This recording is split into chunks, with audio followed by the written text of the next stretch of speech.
Everybody disappeared. Can you hear me?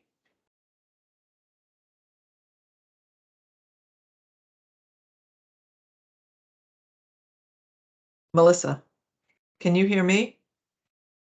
It's not.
So is the audio working for anybody else as well? Can anybody hear me on? I can hear you. Can you hear me? Can. I don't know what's going on, but I can hear you. I can hear you. Right. Okay.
Just the sound on mine.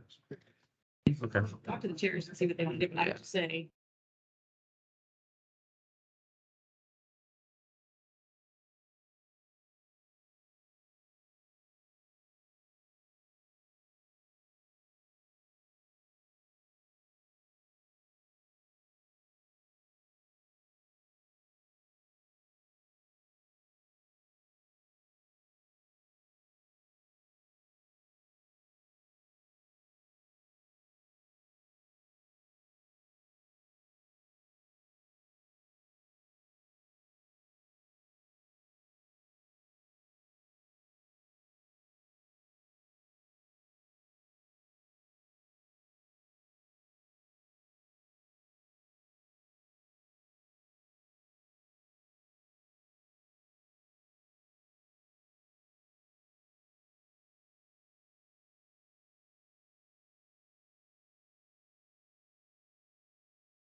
Space.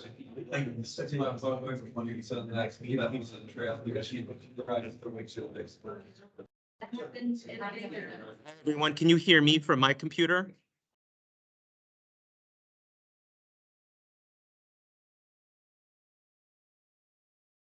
Folks who are online, can you hear me from my very faint? Okay.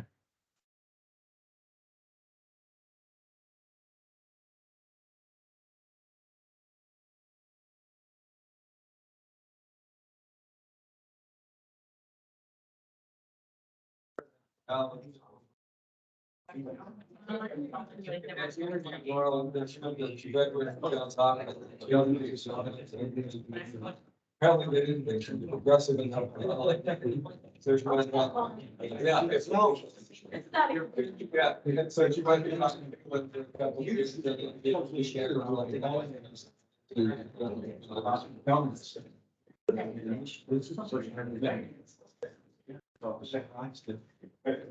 She's been very consistent. All right, let's try this again. Can everyone hear me? On my computer? Yes? Okay, great.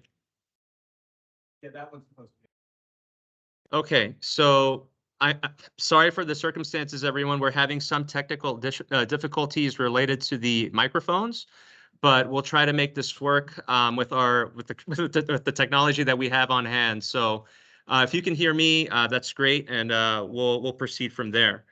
So I'll start again. My name is Marco Rivero. I am the Park and Recreation Staff Liaison. I'm also joined by Tyler Remero and other DPR staff. Tyler is the Sports Commission Staff Liaison. I would like to remind our attendees online that this meeting will be recorded, and that is beginning right now. We ask that commissioners, presenters, and attendees please mute your microphones and turn off your video feeds if you are not speaking. For those attending via telephone, you can mute and unmute your microphones by dialing *6. The top toolbar contains a raise your hand feature in case a commission member or presenter has a question during the meeting. Commissioners and presenters may share their screens using the share content box above. The chat box will also be checked routinely, mainly to address logistical questions and/or issues that may arise during the meeting. During the public comment period, there will be an opportunity to recognize folks virtually first, and then we will recognize in-person attendees. As way of information, we'll be holding that public comment period at the beginning of the meeting.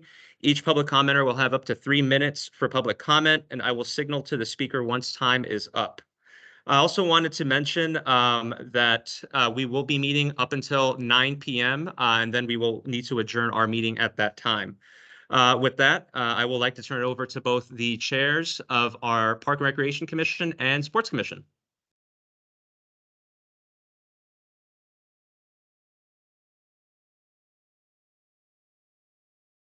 We'll just have to project our voices. Also just get on their phone and use the Zoom on their phone. Might cause feedback unless. Yeah. Well, only with one person, if only one person has. I think the time should be fine. Let's see if we can project first, and then we'll move forward.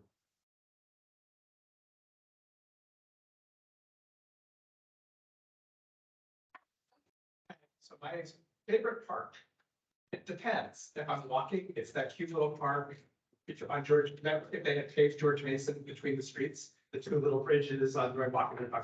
I like to play at Long Bridge, and my favorite imaginary park is Newburgh United. Let's go around that table. Yeah. Okay, I'm David Lansing. I'm also on Sports Commission. Just recently, since July of this past year.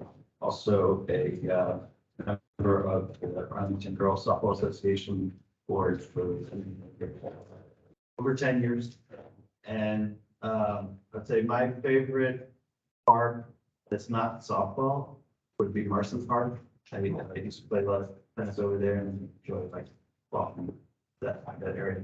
I live close to Tuckahoe. That's my favorite park, so that's softball. I'm Lizzie Stell. I'm new also to the Sports Commission. I have worked for Arlington Soccer for a number of years. I have two daughters. My favorite park is Long Bridge and Tuckahoe. This is my second because I live right near there and we walk around the park in the wooded area and tennis court. Hi, my name is Calamaro and I'm brand new to the Arlington Sports Commission. My favorite park is probably Dog Park at my Gateway.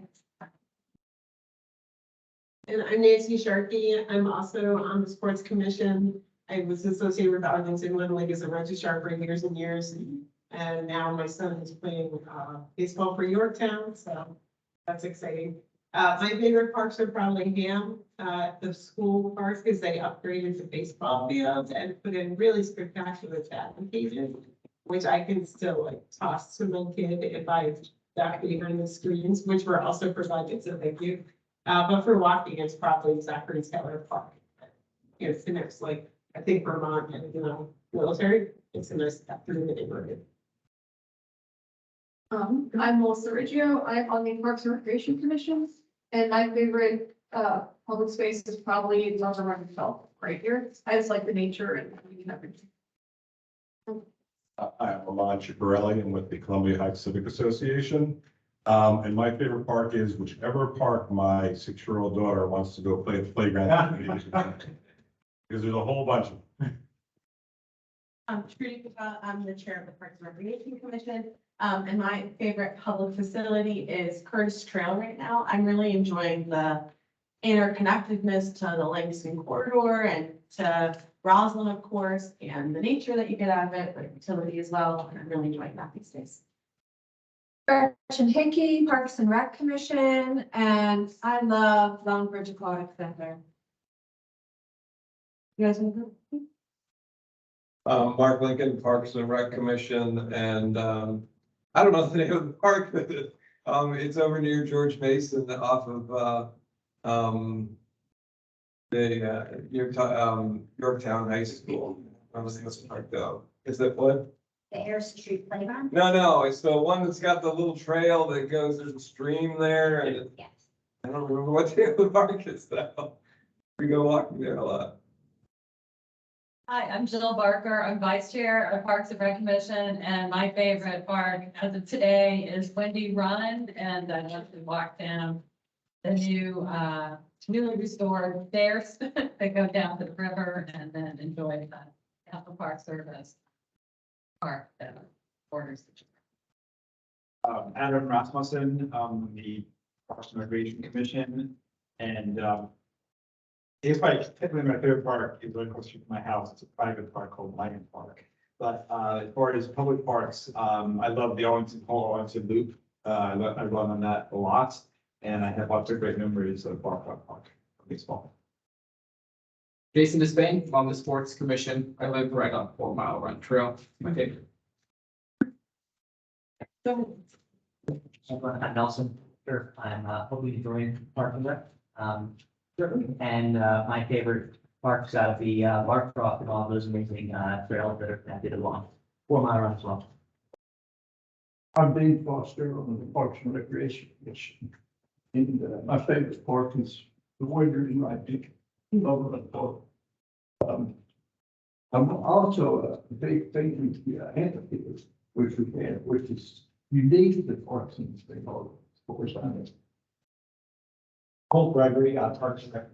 And I enjoy living close to Tuckahoe, but when I want to wander around a bit, I like going to Gulf Branch Nature Center. It's got a nice stream, good birding. It's going to play in the stream through the nature center. So with you got 6-year-old, I'm going with the grandkids, they want next month. Do you want to go online and then stop? Yes, are there any commissioners online that would like to provide their introduction and also your favorite park or public space? I'm sorry? Oh, yes. Okay.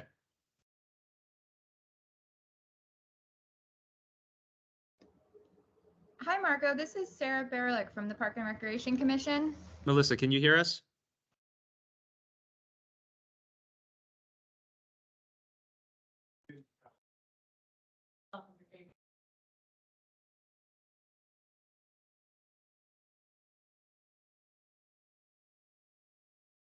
Melissa, can you hear us? If you'd like to unmute yourself and introduce your favorite park or facility.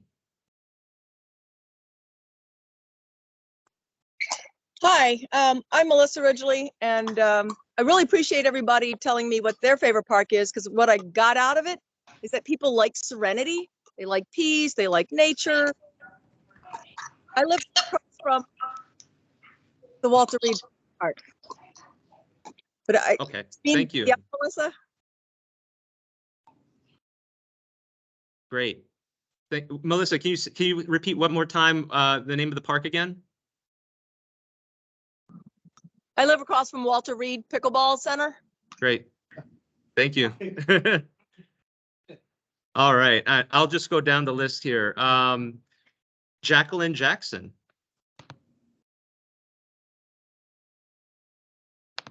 Hi, I'm Jacqueline Jackson. I'm part of the Columbia Heights Civic Association. I also live across from the Walter Reed Community Center, but I often use Longbridge, Lover Run. I think Arlington has fantastic parks and facilities. Thank you so much. Deborah DeFranco. Good evening. I'm Debbie DeFranco. I'm the APS liaison to the Sports Commission, and I really don't have a favorite park. I think I like where our high schools play on and just seeing any kind of youth sports in action. But I do like the dog park at Walter Reed. Thank you. Alex S. Hello, my name is Alex Sanders. I'm an applicant to the Parks and Recreation Commission, and I back up to Lover Run Park, so I guess I have to say that was my favorite. Great, thank you. Gerald Brandt.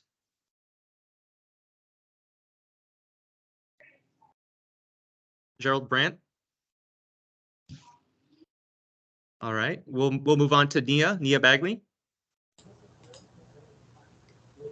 Nia Bagley, Planning Commissioner and Liaison to PRC. And my favorite park is, just because it's right around the corner from me, is Quincy Park. I'm there every day. Great, thank you. And finally, Sarah Bariluk.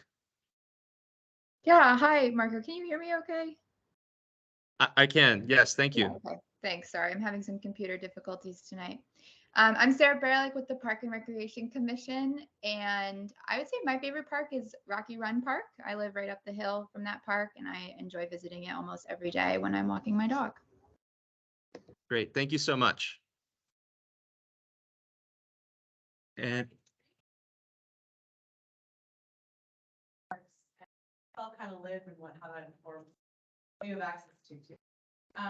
Okay, I know we quickly want to acknowledge that Parks will be writing a letter on the stormwater management zoning study. Guys, quickly, 2 seconds. This is just a pretty benign letter that I will be writing and sending out to the Parks Commissioners for approval in the next, let's say, week or so. But that's just, we have to acknowledge that, to say, so I'm positive we're all gonna be writing letters on the budget as well. John and I just totally coordinate so we can send some unifying messaging among our two commissions. That's the whole point of this today. Yeah. Do you want to kick off public comment? I don't mind doing it too. You're already. All right, really, thank you to all of our guests tonight and our public commenters. Marco, do we have anyone signed up to start off with? no one from Parks and Rec Commission. And how about in person? Do we have any public commenters today? Awesome. I think we're good. So Marco will be leading a public comment choreography. Yeah, go ahead. So, at this point, since we don't have any public commenters, we can move forward with the agenda. Oh, we do. Oh, I'm sorry. Yes. Someone online. All right. So I will go ahead and start the timer for the online public commenter actually first. Let's do that. Melissa Ridgely. Hi, as I said, I live across from a very noisy, not serene park at all. You can see we've got about 80-degree weather this afternoon, So pickleball courts have been absolutely full. There are currently about 20 people waiting to play. The courts are full right now. Yesterday it was rainy and cold, and I went over and the parking lot was still 75% full. So that meant that when the parking lot is full with pickleball players, the people that are trying to use probably can't get in. They end up parking on the street. They park in driveways. They park on both sides of the street, which is actually illegal here on 16th Street. And this is 15 hours a day. I'm out on my porch right now trying to enjoy a cup of tea and see the beautiful moon and stars align that everybody's been talking about.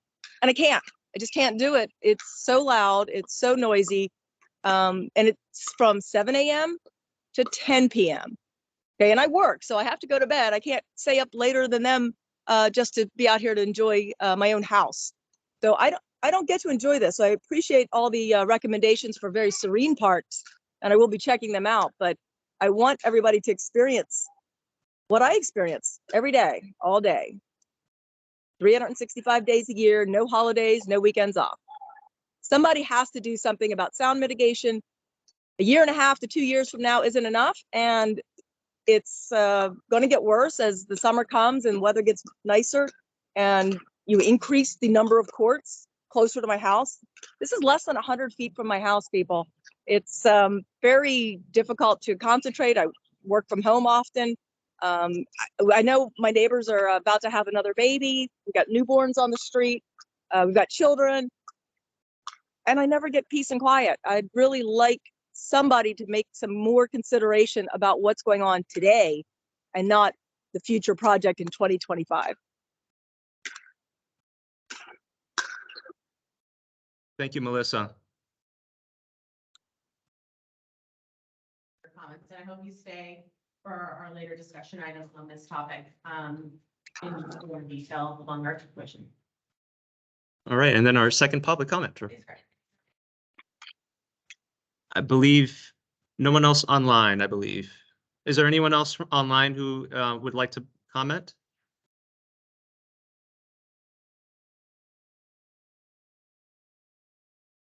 Jacqueline Jackson, did you have a public comment?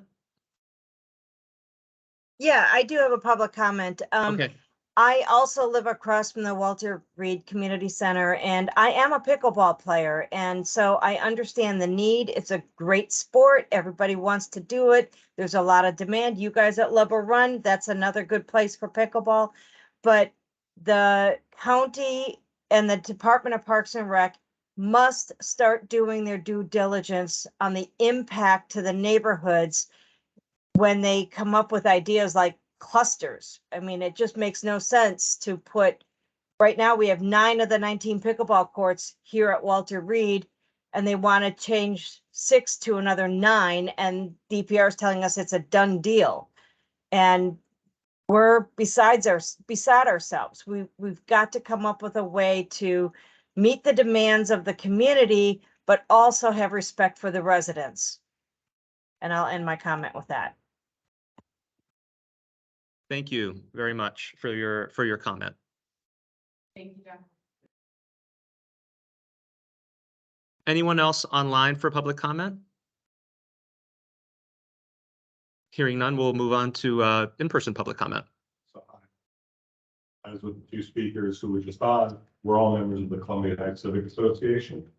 They're people who are mostly they're the closest people to the Walter Reed, formerly tennis courts, now primarily pickleball courts. So they spoke to a great extent about the noise issue. However, there's a number of issues with what's going on in Walter Reed now, as well as the long-term plans the county has. A part of it has to do with, pickleball started there about 2 years ago. And just to say, as Jackie said, she's a pickleball player. We have no problem with pickleball per se. It seems like a fun sport. A lot of people enjoy it, and we don't want to tell people that they can't play a sport they enjoy. However, the intensity of use at the facility is such that, I don't think anybody ever, I can guarantee you, nobody ever expected the intensity of use that's occurred and the growth in the sport. Like they said, it is on nice days. It's 15 hours a day from sunup this morning before sunup. People were actually there before 7 a.m. playing through 10 p.m. at night. And only they only leave when we call the county Department of Parks, I can't remember what the person is called. The what's that? Rover. The Rover. We have to call the Rover almost every night to have them make people leave. And I understand that people love the sport regardless, so it tends to do. So 2 years ago when this all started and the plan for putting a cluster of Walter Reed began, nobody ever expected this.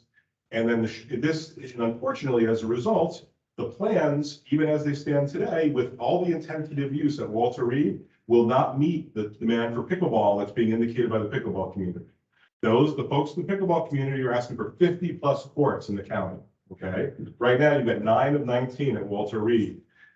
We met with the Department of Parks and Recreation last night. We've indicated a number of things that can be done. One of the things I think is most important is to recognize that other courts are going to have to be striped around the county. Unavoidable. Even if you put all of this demand at Walter Reed, it's not going to be sufficient to meet the demand. So one thing we suggested to the county was that strike courts all around the county so everybody can share in the fun of pickleball, but also share in the difficulties of living with pickleball, and then rotate play so that everybody, you play certain courts in certain days at certain times, other courts and other days at certain times. We feel that's a reasonable accommodation. There's a number of things we've talked about, and we can have further conversations about this. Like, this is only the beginning of a comment period that started about a week ago with the Department of Parks and Recreation. But we're going to be continuing to advocate for this because, it's not just the noise issue. It's Walter Reed is a small community center, has insufficient parking for this need. And at this point, when the pickleball players all come, the people who are intended to use the Walter Reed Community Center cannot use the facility. They can't park there because so many people come from, and this is not an exaggeration, it's not everybody, but I want to indicate there's a significant number of people that come from Maryland, that come from DC, that come from outlying areas of Virginia that are not part of Arlington County. You can go down there on any given night and see license plates without doing a formal survey. So people are coming from all over. It really is turning into what we're calling a regional sports facility. And a big chunk of that reason is a lot of the areas around us, most recently Vienna, are scaling back on pickleball play, recognizing the issues. If you go online, what Vienna did 3 weeks ago, they scaled back the days and hours of play at their pickleball facilities, recognizing that the folks who are in the area in close proximity to those courts are heavily impacted by the play and usage of the facility. Again, I want people to be able to play pickleball. It's fair, but it can't be all the time, and it can't just be in one place. And building this facility the way it is now, so that's the longer term. But shorter term, to what Jackie and Melissa were saying, is we're dealing with this issue now. They're not planning to build a permanent facility for another 2 years. And we need to find short-term solutions as well to mitigate noise, to mitigate the parking issue, to mitigate the impact. It's also, Walter Reed is also a senior center. And so I've talked to people who are at the senior center at night, and they've told me if they don't get there by 4:30 in the afternoon on nice days, they can't use the facilities because they can't find anywhere to park. And because there's a small parking lot in 16th Street South, which runs right next to it. I'm sorry, I'm almost out of time. Yes. 16th Street South, which is right next to the park. There's only parking on one side of the road. So there's truly inadequate parking to support this as it's designed. And frankly, over the long term, it will not meet the demand. So there's, like I said, it was the plan.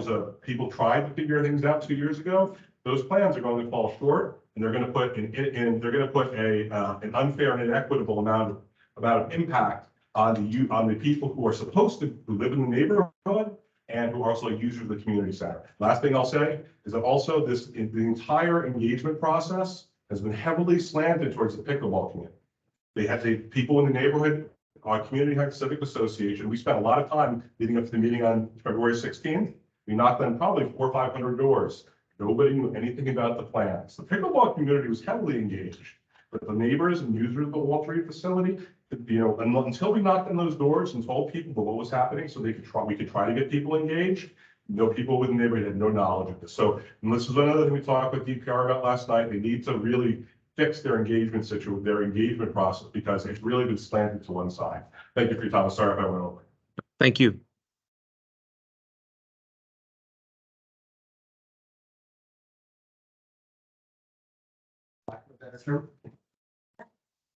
Well, I appreciate you listening. And I think lessons learned too. And so really, now that we're ending our public comment period, the rest of the meeting will be conversation between staff on pre-prepared presentation we have and our two commission and the commissioners as whole. We hope to talk with all of the public commenters after the meeting as well and later venues, to address additional concerns, but I think we provided a lot of commentary for our commission discussion. Go ahead, you do the. So next is a conversation about the budgets with Jennifer. You're. Actually, we Jane. Jane is gonna do it because Jane is here. Great, sorry. I didn't get updated. So hi, everybody. I'm Jane Rudolph. I'm the Director for Parks and Recreation. And I'm joined here by Becky Schmidt and Megan Lawler, excuse me, from our finance and budget team. And I not think that I was gonna be able to come to you tonight because my son might have had a sporting thing, but he didn't do very well. So now I'm here. So I have to say that the Park and Rec, do you want me to move over there? Make it louder? Sure. Okay, so I really love this meeting, that idea that two commissions are come together and have a conversation. I think it's really awesome. I was part of the group that has started the first one, and it just really feels like it's very Arlington that you all can like get together and talk about issues. And I don't know many other places that do it, so I appreciate that. And I appreciate it for me because it means I can do two of you at the same time. Because when we're done, the three of us have to leave to go to the FNRC meeting and present the budget to them. So I wish I could stay and listen to your whole conversation because I'm sure it's great, but I apologize, we're gonna have to leave. So what we do every year is we like to come to your meetings and provide an update on our budget in DPR. As you probably are aware, maybe not, the county board, the county manager provided his updated, his proposed budget for fiscal year 2024 is just operating this past Saturday, and then he went through it some more on Tuesday night, where our fees were also proposed. We're having a great night. Yeah. All right, there we go. Is that the first slide, Becky? Yeah. Okay. So what we want to share with you is a bit of a timeline, talk to you specifically about the Park and Rec budget. I'm happy to answer any questions, but we kick it off as we show it starts off early. I mean, kind of budget season for us kind of never ends. We go from adoption on to the next. But as I said, he just presented his budget this past weekend. And then we move forward into what we call these work sessions. All the different departments have work sessions with the county board. And there's some other public, we have these at the end of the slideshow, some opportunities for public comment as well. And there's obviously online engagement throughout. And then the budget itself will get adopted by the board in April, and it takes effect on July 1st. That's the fiscal year for the county. So these are just kind of a big picture overview of where we're going. Next slide. So just, I know Shruti particularly in PRC, but I know in sports as well, you know, has been trying to do a little bit of like kind of Park and Rec 101. And I know different members of my team have come to you over the past year to kind of just give a sort of framing of our department. But just generally speaking, this is how we are organized. We're in 4 main operating divisions. We have community recreation, which does programs, park and natural resources division, which does the parks and all of our trees and natural resources, athletic facility and services, buildings, registration, sports, and then our park development division that oversees planning, design, and construction. And then we have, who is supposed to be here this evening, Jennifer, who oversees our, we call our ASCT, which is our kind of administration of all of our departments. So through that, next slide, I'll pause there, got a little out of sort, but this is where we're very pleased with it. We're considered one of the 100 largest park systems in the country by the Trust for Public Land, which is a pretty big national parks group. And we have really been pleased in the past, I don't know, 8 years or so. We've been in the top 10. And this year we got moved up to our highest at 3. And that, which particularly was interesting because it's the first year that they included some equity measures. And it was really nice to see that we still were able to score pretty high on that. So we will keep going for it and hopefully we'll stay in the top 10. Although we've had some places like Cincinnati creeping up. So I don't know. The other ones we've been kind of connecting with. So, okay. So this is a big sort of overview of our budget and how it's divided by our different divisions. And again, at any point when I'm done, I can answer questions. We can go back. Our proposed budget, as you saw, is over $57 million.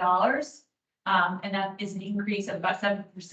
That happens, increase often has a lot to do with staffing and the other things that go along with it. And as you can see, we have a list of our number of permanent employees. I would say Becky and I have been with the county now for 10 years. It's our 10-year anniversary. And when we started, we were only way under 200 employees. Yeah. Yeah. So we've come a really long way. And obviously there's more to come, but it's really great, how ours has been building. So then you can see here how we are divided in our divisions. Next slide. So, this is the revenue side of it. So there's obviously the expense side, and then which is how much it costs. And then this is the revenue. Department is mostly driven by fees for rentals, fees for classes, fees for all the different types of things that you do with us. We don't bring in a ton of, we're not like some of our, partner Department of Environmental Services that has tons of federal transportation dollars. We don't get that kind of funding. So ours is mostly from fees, and then a little bit of this others coming in as well. And that is why our fee resolution is such a big part of our budget every year, because that lists out all the fees that come to us. And this revenue amount is basically tracking kind of close to pre-COVID numbers. We really had, obviously, as you know, we really dipped down. We are slowly coming back. I think we're basically back pretty much. And so these are some, so this has been a really funky budget year. You're going to see here first they added some things to our on our budget, but we also took cuts. So revenues in accounting and expenses did not line up. There was about an $8 million gap. You may have heard the fall they were projecting somewhere much closer to like 30 million. It seems to happen a lot, and then as the real estate assessments come back in, that gap got shrunk. We share some of the burden with APS. As you know, half of our budget, the county's budget goes to APS. So they also have some level of cuts as well. But as it ended up, it was much less than we thought, but they still took some cuts. I will be talking that through in a minute. But what they did provide was some additional funding. That additional funding, though, as you see in the first two, is really only, it's called one-time funding. That means it's not in the county's base budget. So there's a bunch of one-time funding, and that is funding that comes from the prior fiscal year that gets carried over. And the county seems to always have a large amount of one-time funding. That often is because of vacancy savings that they often you all probably in your own jobs are realizing it's so hard to hire people. And so we've had vacancies across the board open for much longer across all departments. So we got $300,000 for tree maintenance in one-time funding. We got $100,000 in invasive plant management, one-time funding. Those are both things I know PRC last year had written about, as well as FNRC. I would note that the one-time funding for invasive is a little tough for us. Invasive plant removal at this level is done when we get this money that really goes to contract dollars. It doesn't go to staff time. And when you do contract invasive plant management, it's really more of a multi-year process. And so getting one-time funding can be hard for us because if we don't know that funding will be there in the future, it really could be a non-great investment if we can't do that multi-year. When we got our first $100,000 in the budget 10 years ago, it took several rounds of one-time funding for us to eventually get at the base. So I hope eventually this gets to the base. The next one is this past year, we had to rebid our tree planting contract, and it came much higher than anticipated. So because it's the amount, we don't tell you guys every single time we do a new contract, but when it comes in high, you want to make sure everyone's aware of it, and the cost for trees has gone up. That funding for tree planting across the county comes out of the stormwater fund. It does not come out of the general fund. And then the last one is an overall contractual. So that's like a combination of multiple contracts. We just get flagged for you, but it's not one that stand out like the tree planting. So these are our cuts. And I will talk you through them. So our first one is in our community recreation division. Again, that's our programs anywhere from preschool to our senior centers to our we'll talk about later. And so when we initially thought there was gonna be much larger cut, we had a much bigger package. When we realized there'd be less, we did some work to do some analysis, see where we could what could be taken. And in this amount, the 240,000 consistently, when we really went back and looked over the years, this money in temporary dollars has not really been spent. And so we felt comfortable putting it up without it having a major impact to current programming. Similarly, in non-personnel dollars, we had a similar review and thought, okay, $65,000 has consistently not been spent, and so we can cut it. I say all this because I'm concerned a little bit that if we go into another cut year next year, we are going to be no longer kind of finding those efficiencies. Similarly, a reduction in temporary staff to our natural resources division. Similarly, that $80,000 has not historically been spent. And then it's similarly $120,000, and that's kind of the same non-personnel dollars. We just broke it out a little differently, but in that analysis, we feel like we can absorb that with our other funding. Another cut that we're taking is a transfer. Some of you, particularly in Sports Commission, are probably aware of this transfer, which was that the county used to transfer, it's about $400,000 to APS for use of 3 high school pools. We are no longer really in the high school pools at all, except for a little bit in the, for our swim club, and we pay for that lane time. And so we are, as APS has sort of taken over complete management of their pools, we are slowly rolling back the county financial support, as they have indicated in the past, their fees eventually should be covering the costs. So this is about half that amount. So we're kind of slowly moving our way out of being in APS pools, but luckily with the cut year, it's go towards that as well. And then finally, the last one is, and when I botched this, new questions that people answered for me. But basically, the county has something called credit for turnover.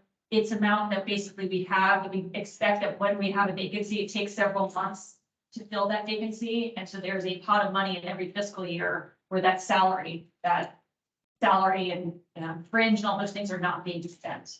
And as we have always seen, the percentage that we were always sort of allocating to the budget, we could take a larger percentage, and that's what this is. We still believe we will hit all of our targets, even though we take this funding.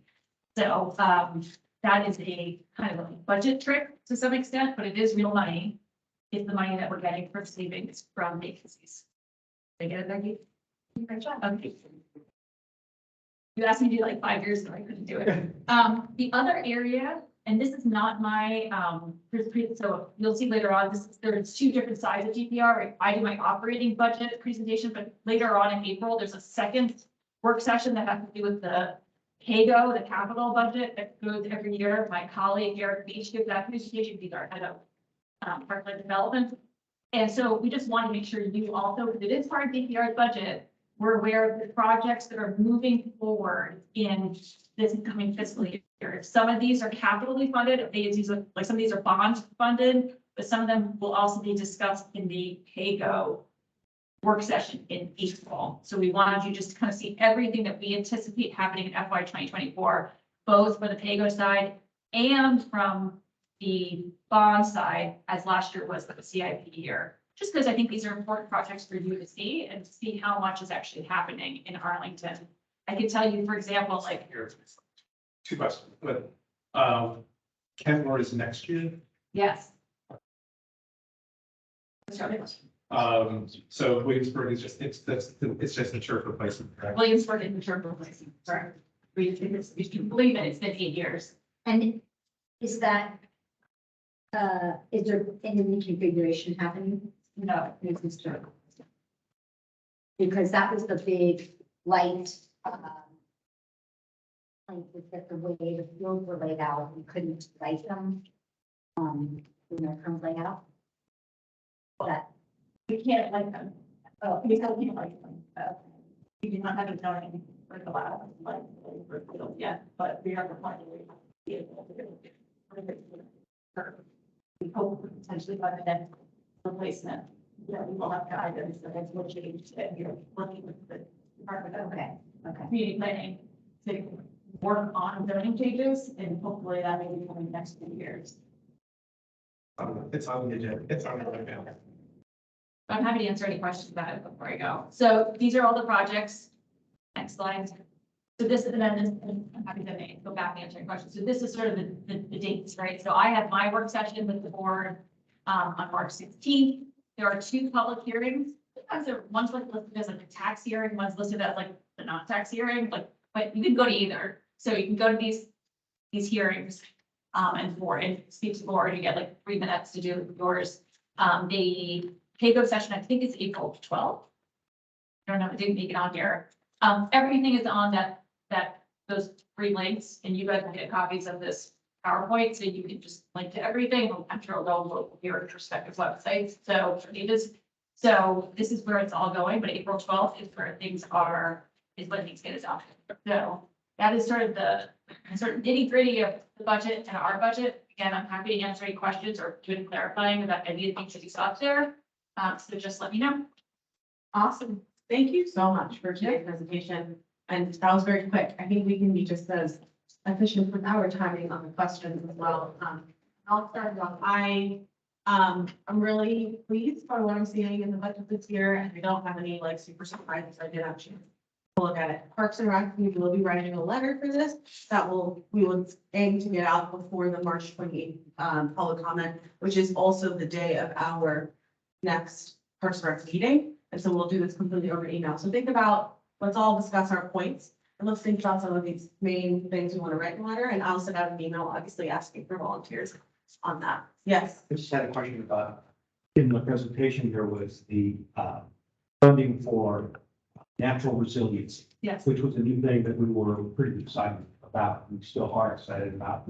What we wondered is if that is new money or money that was repurposed from other. New money. Okay. We were afraid it was a. No, Okay. it's true, David. The timing, you or a designated commissioner and same thing with John will be invited to speak at the March 16th and just turning bigger time and you may want to figure out your letters sooner than 28th. Very good point. Thank you. I forgot about that. We get that dedicated time for all of our events. Yeah, so everyone, let's raise hands and also commissioners on the phone. I think I see 2 chats there. Go ahead, Adam. Yeah, in the natural resources cuts, $80,000 for temporary staff. What kind of staff are considered temporary? What are those positions that are being cut?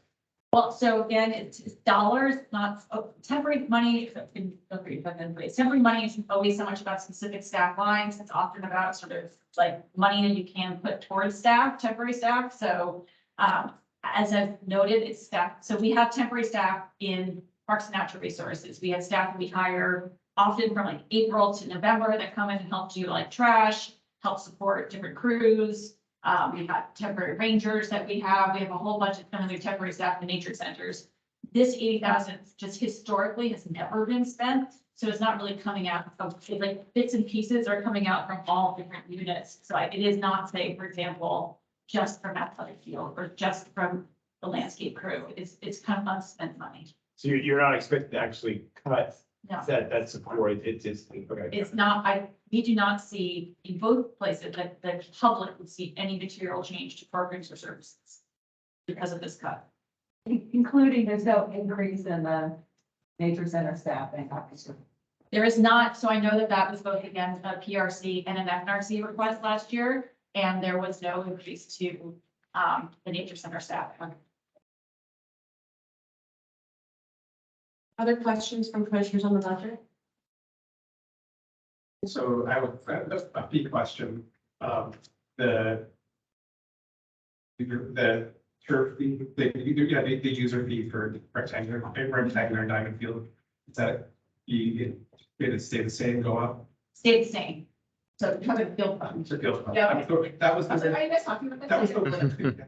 Okay, so you can ask Greg lots of questions about it when he gives you his presentation, but no, so the field fund for definitely for PRC members, you should be aware of it, is a fee that we have, it's going on forever for both youth and adults who play in our fields. It's kind of like and it has changed, which you'll be talking about later with Greg, but we would never change that rate without a public conversation. Okay. So no, our fees this year have had very little change. Are there any questions on the? I'm gonna, are there any or are there any commenters from the PRC or Sports Commission that would like to speak on this item? Hearing none.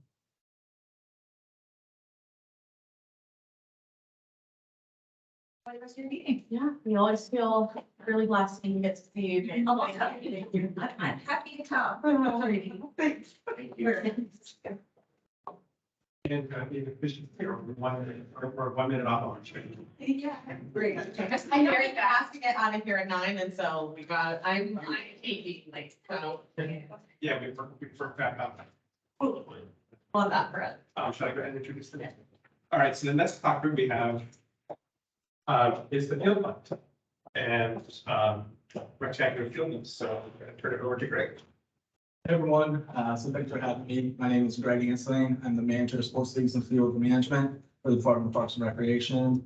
And look forward to talking with you and explaining about Field Fund, its history, and some of the changes that have occurred over the last year.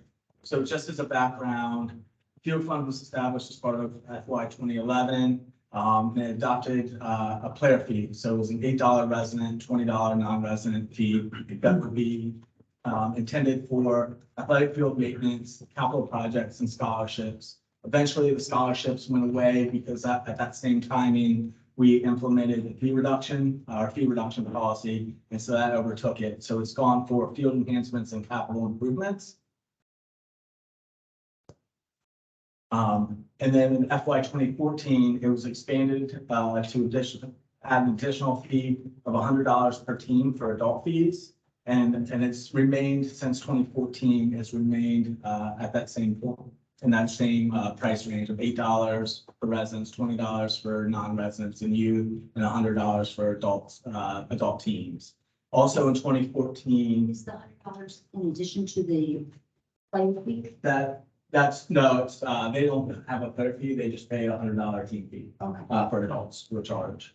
In March 2014, we also, there have been some conversations between decided to take that fund and split it into two. And we established a Diamond Field Enhancement Program. And that was directly to support, so the money from Diamond Field players would go to support Diamond Field directly. And then there was another fund, that general fund, which would be used for larger capital projects. And so since then, between 2011 and 2021, it was the rectangle field fund, which we called, was able to accumulate the money and convert it into the rectangle synthetic turf field at Thomas Jefferson Upper that was just completed this past year. And then on the Diamond side, it funded about 6 projects, around $250,000. Those projects included batting cages, work done at Westover Park, a shed, and some other smaller projects. And yeah.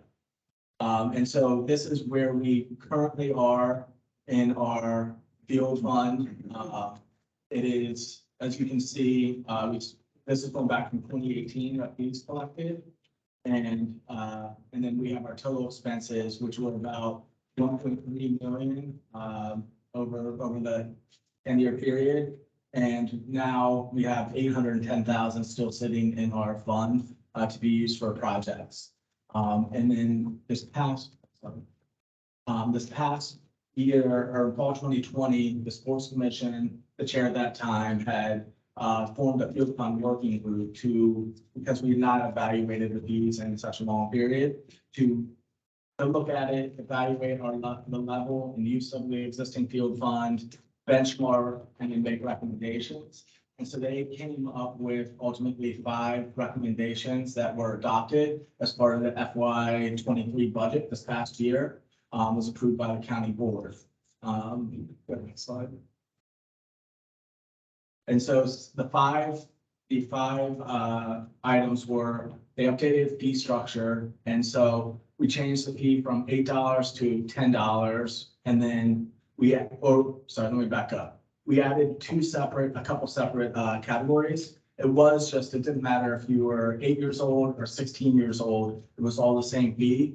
And so now we changed the fee so it increases as your use of fields increases as you get older. And then we also implemented a travel player fee, which is more often play on our better fields at better times and more often. And so there's an increased fee for there. And they also play more apt to play year round.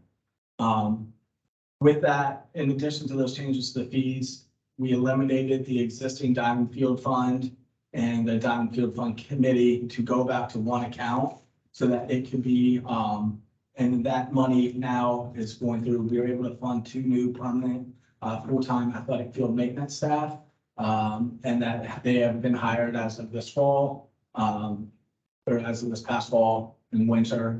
And then we will be using the other money for, to fund synthetic field conversions, after we pay for the 2 additional staff.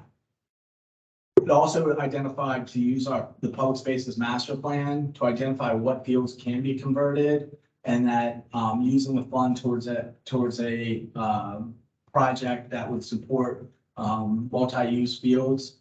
Particularly since we're collecting money from the diamonds and rectangles, we wanted to be able to support all of our users.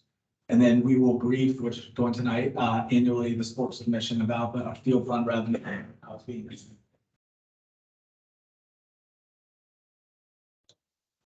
Question, sure.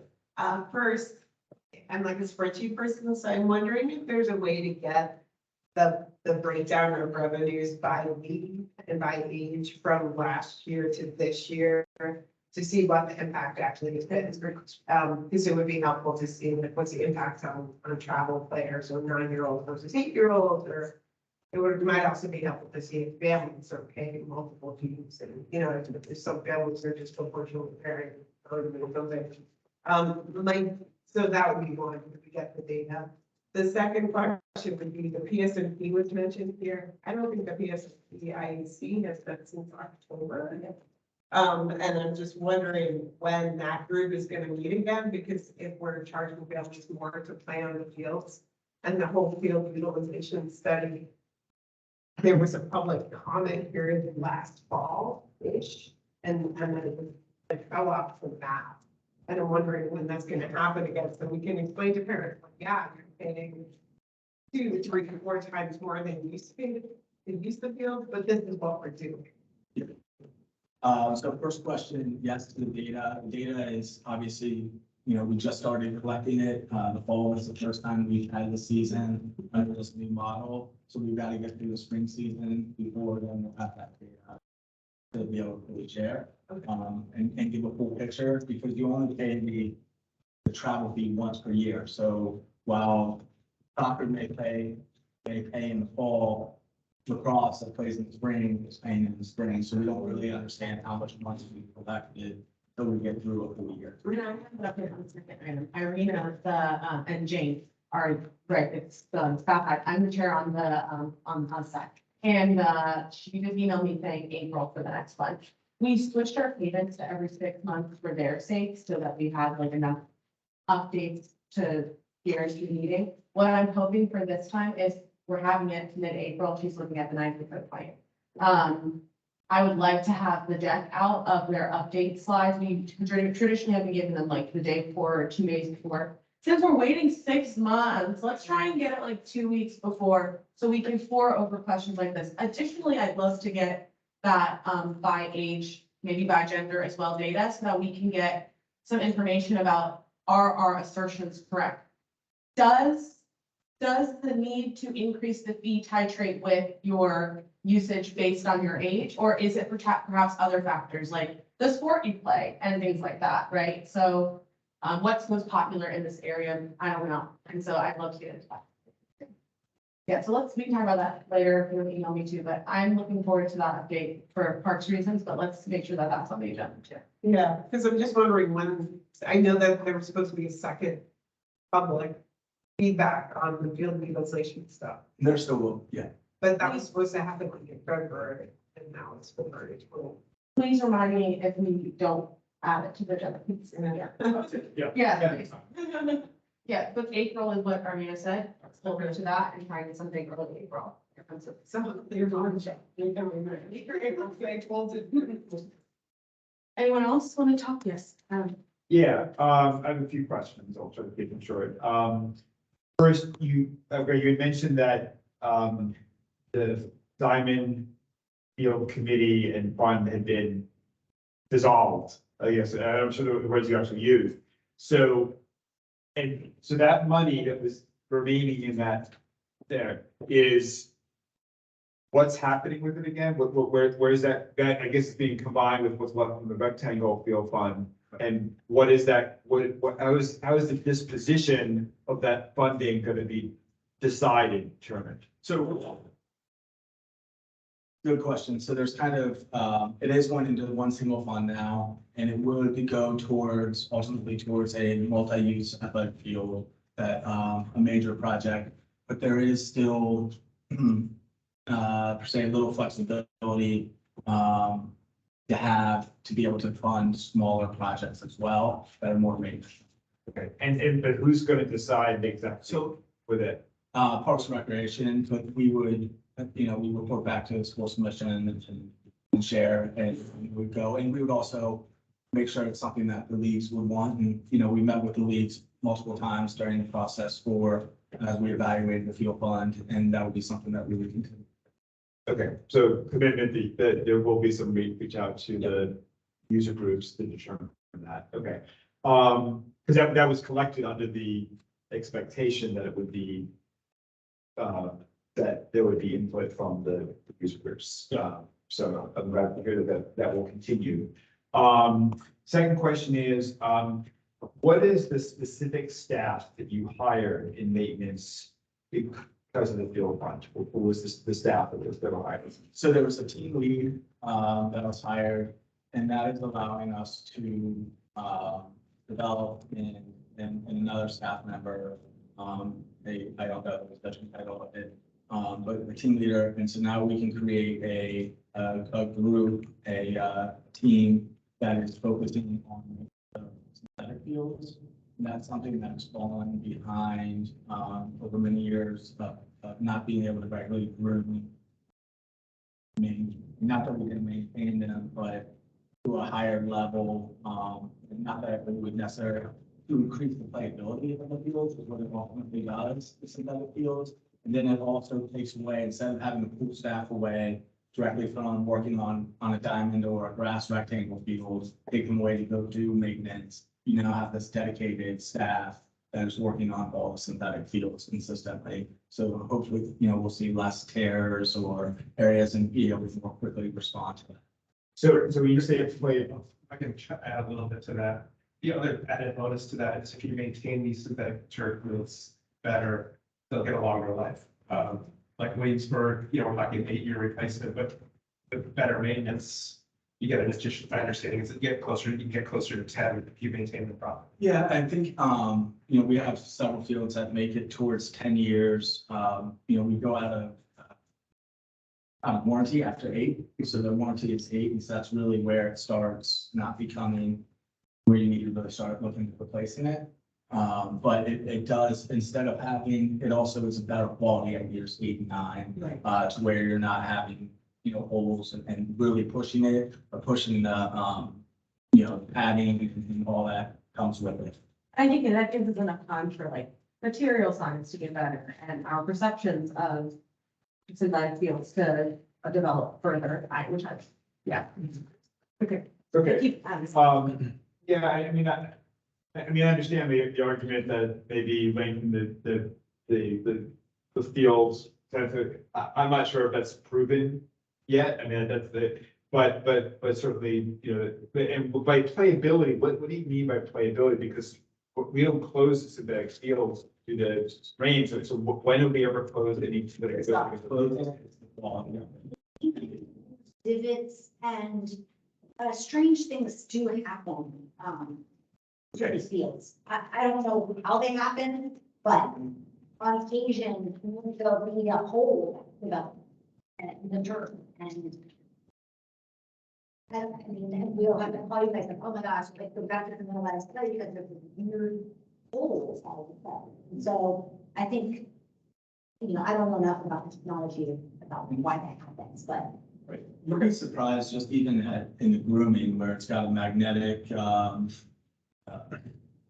piece bar and it just rotates through and picks up all the chains, all the hair clips, everything like gum, everything. It's a just jumble mess of stuff, and so that helps also maintain the safety from the time. Right. Next, another example, at Long Bridge, a month or so ago, it was spongy, for lack of a better term, and probably after it was grooved, it's no longer spongy. So if to create an issue, you would step into it. It'd be like walking on a wood fence. which if you're running and you step on, it's not pleasant. And what was the other position? You said one was the team lead on the synthetic side. It was a team member. Someone under that. Yeah.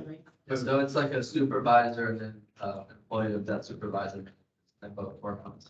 So, okay, so I just want to note it that there's only one baseball diamond that's synthetic available, whereas there are 19 or 20 recreational ones. So the baseball players are also, and softball players are paying for these two positions. And they only get to use one field and not even full time because it's also used for, I guess, adults. Just to correct you, there's, two synthetic fields, Barcroft says. Barcroft is the other one, correct, but, you know, this way. I'm not, I'm just noting it for everyone to know that the positions, the two positions that were hired were for synthetic fields. And, that's not currently available to a lot of people who are paying the fee, into the system.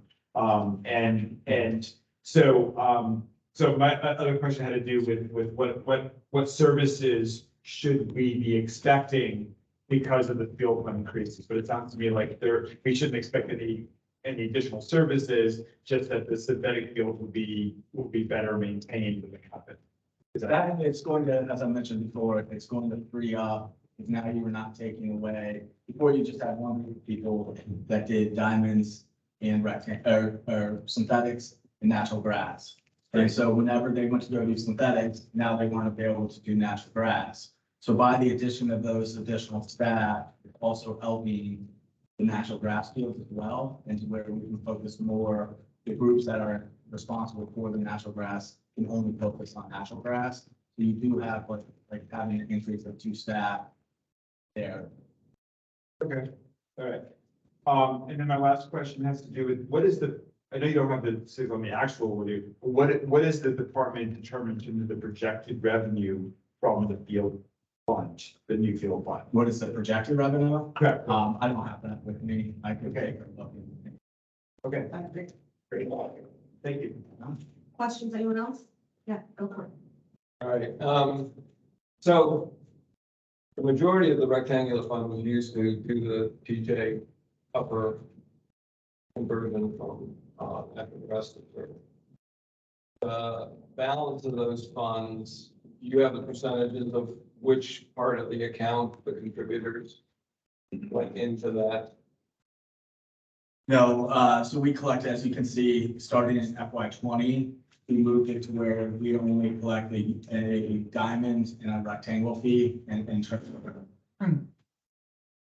I've done some rough calculations and based on historical data and the fact that every individual playing in Arlington County paying into the rectangular fund, approximately 1.15 million came from one constituent group. Approximately $192,000 came from the other constituent group. The constituent group that contributed the $1.15 million to that conversion from natural grass to artificial turf, based on the information I have at hand, got zero usage out of that field from Monday through Friday last fall. And I'd like to understand where we consider that equitable allocation of the use of that field to that constituent group in the county. So, I think we don't get into a pay per play scenario, and similar to Gunston, where you collect, we receive a donation from a single organization. They were not guaranteed any specific access to a facility, but it is for the public benefit of using that facility and building that facility. So we don't guarantee or require organizations to use a field in a single certain way, but we allocate space in a more global way, and then allow them to use it how they best feel fit, whether it's for teams or practices or alternative, however they want to use it, but we don't mandate how a single organization So basically, the county is abrogating any review of equitable use of its own facilities in the county. I don't know if I understand your question. Well, if I bought something and then I was prevented from ever using it, that doesn't seem like an equitable use of something I paid for. You've got a constituent group in the county that paid for that facility, the lion's share of that facility, that gets zero use of that facility from Monday through Friday. That does not seem like an equitable share of the use of a brand new, top quality facility that they pay for. I mean, how is that equitable? So can I chime in from a sports commission perspective on this? You're actually not correct. The rec program did have it on Fridays. They did a lot of their skills clinics there on Fridays. They also had it. But when you came to the sports commission for public comment, the sports commission discussed this as a commission. And our view as a commission at that point was that it is not the place of the county to tell leagues how to allocate the space they're given to them. And Mark, also, you'd have to look at the data to see how much TJ often was used by rec prior to the conversion. And because of crappy data systems, ASA doesn't have that information. I've asked. I still don't see the point of historical use. We're talking about a brand new facility that was paid for by a certain group of citizens of Arlington County that gets zero use from Monday to Friday. And I can produce the schedules that were provided. I don't know what other allocation was done on Fridays, but that's neither here nor there. What I'm saying is this doesn't seem like an equitable use of something that a constituent group in the county paid for. And I don't understand how that seems fair at all. I think we would all love to see this annual data parsed down to the level where we can substantially talk about what is happening from an equity standpoint. Yeah, I completely disagree. I 100% disagree with that. Yeah. I really don't think we want to get into the now range of micromanaging how the leagues allocate their space. I've spent 20 years as a rec coach. I fought for Williamsburg. Williamsburg, as Lizzie knows, I fought to make sure that rec teams got to stay up on Williamsburg when Williamsburg was built. I've had conversations with staff. And I would love to see rec teams there, but if you're thinking of maximizing the use of the space, fill it with travel kids. And when you put the travel kids there, that frees up other space for the rec players to play. And I have no problem with that. I don't think we should be mandating to leagues how they allocate the space. I'm not suggesting that. I'm suggesting that we look at the data, the field fund data specifically, from a diverse perspective and lens in order to understand our assumption that the leagues are allocating equitably, that there is equitable usage here based on how we're seeing the numbers presented is the assumption that we're actually making. Is that a fair analysis? Yeah, so how do you do that? I mean, so there's a question of scale. You have 1,000, you have the number 1,500 travel players.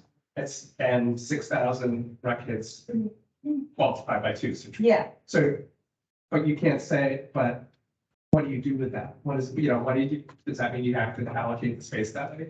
I'm not suggesting that we use this as an indicator to make a county-wide adjustment. I'm just saying that we use the data as an indicator to drive our own assumptions about these facts. We have not had a year of data usage yet to understand, are we allocating things the way that they should be? I'm just suggesting that we take an opportunity to look at the data when it comes in and how the field fund is allocated right now, if that's the correct way to do so. And I think it probably will be in my.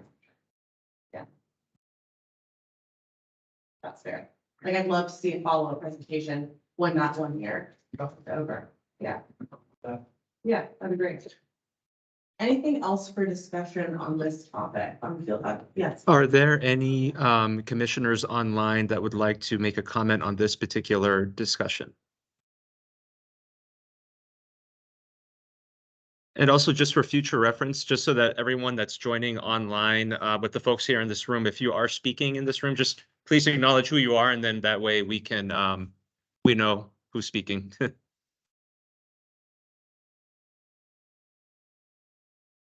All right, don't see any speakers online. Thank you, Greg. You all. Thank you. Awesome. All right. Okay, so our next piece is actually 3 distinct topics. I propose to have this name of 3 and you're 2 minutes. That maybe we set like a 10-minute timer and we'd be down to go up to 15 minutes for each of these topics. We can kind of just introduce them and. Rudy, we do have a public commenter for one of these items that came in a little bit late. Yeah.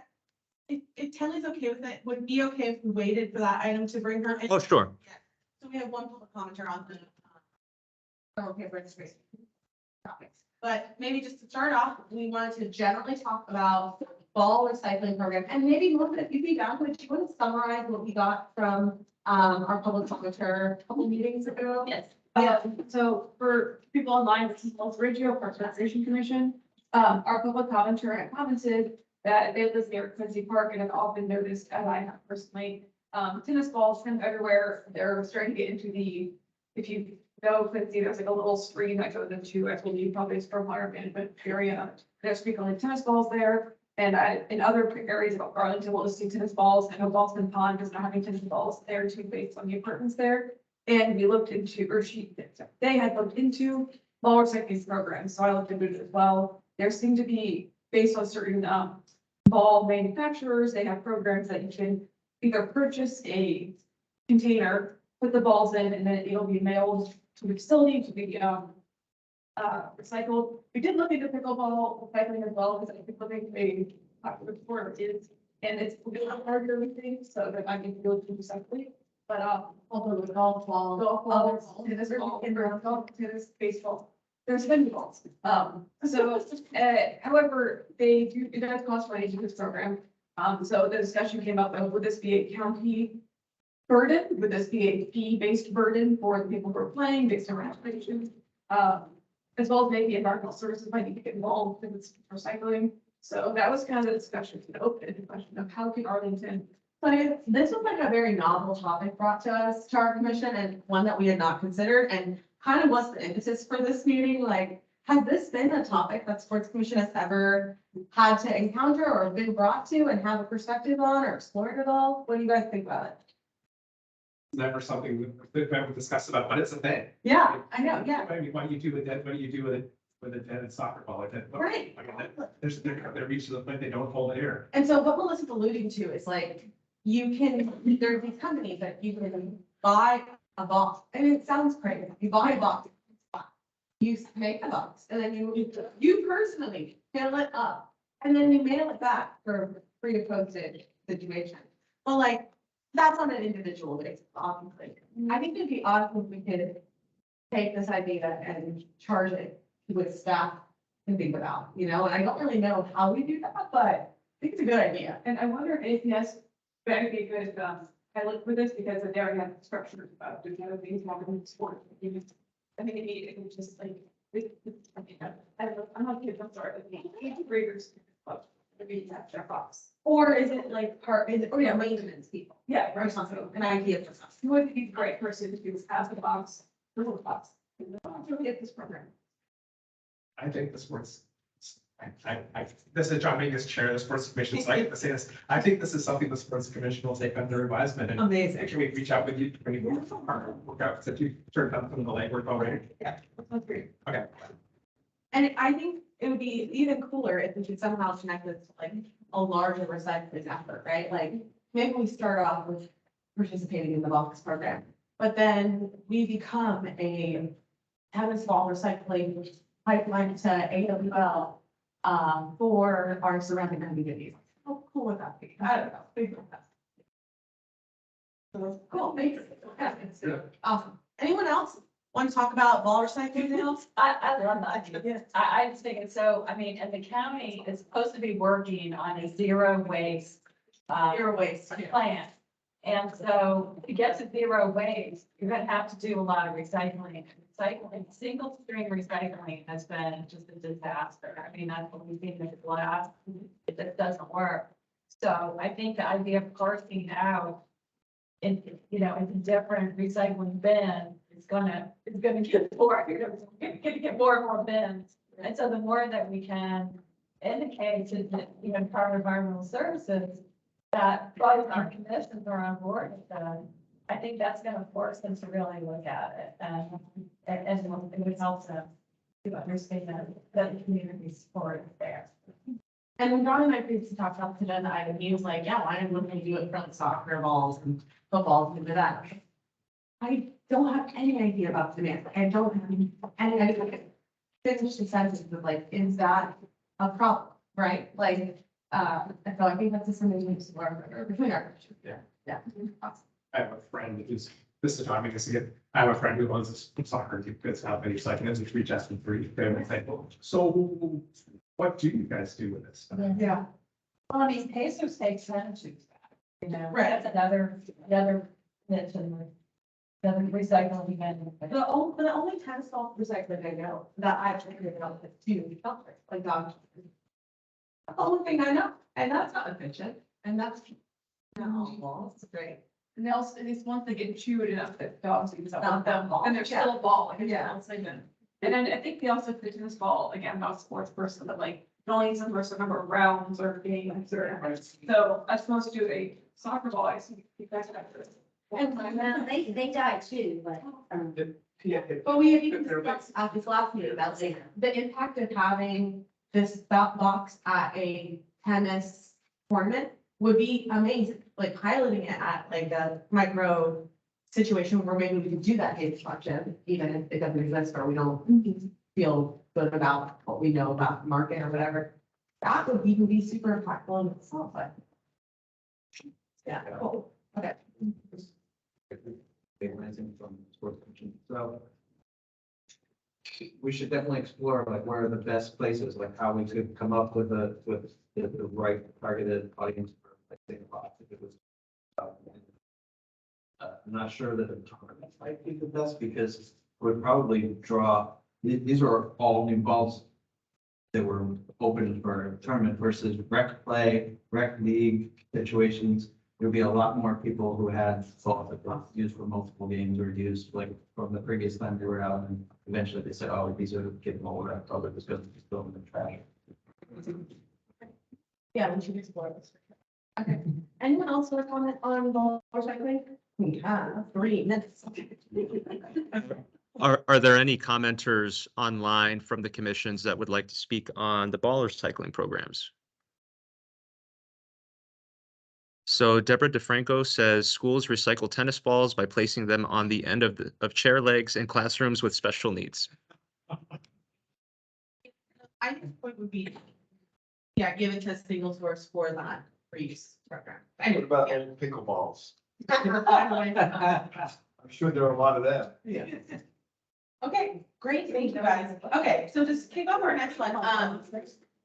I had someone from the public alert me that that the DCAR summer camp registration link actually changed again. This is an oversight for me, not having children, being mostly a nature person.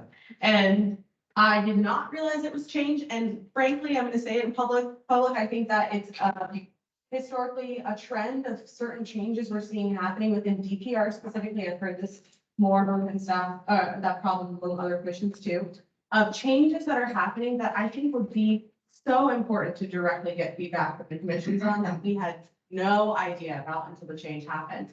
And so to kick us off, I want to acknowledge that Tenley Peterson's on the line and give her 3 minutes for public comment on this issue before we have our discussion. So thank you for joining us.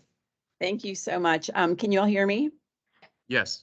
Okay, perfect. So first I wanted to say thank you to all the commissioners for your hard volunteer work. I personally know how much it takes to give back to the community and as a volunteer, and so I appreciate your time and effort tonight. And thank you as well to the Parks and Rec staff for your service to the county. I know you all are working very hard.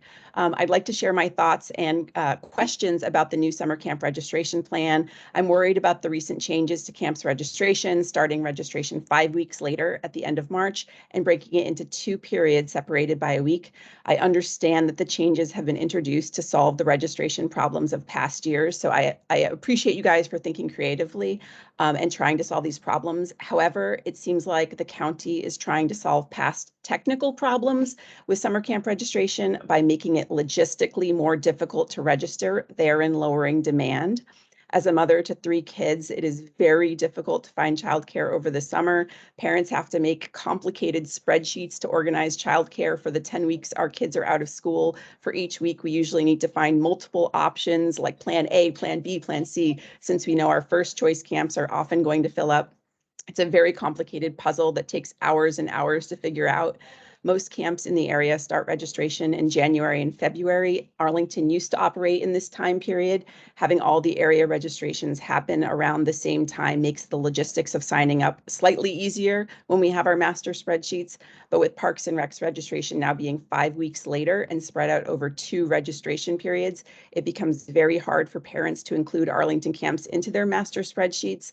And this is especially so since it's hard to get into county camps. You often end up on wait lists. So parents who save some weeks in their master spreadsheet for this much later registration may not end up with anything because they just end up on wait lists. So if we don't get into these county camps at the end of March, we've missed the registrations for other camps, including early bird discounts. Other popular camps have already filled up. Camps that are closer drive are going to be filled up, and families may be left with camps that cost twice as much, and that's the main reason that they're still available by the beginning of April.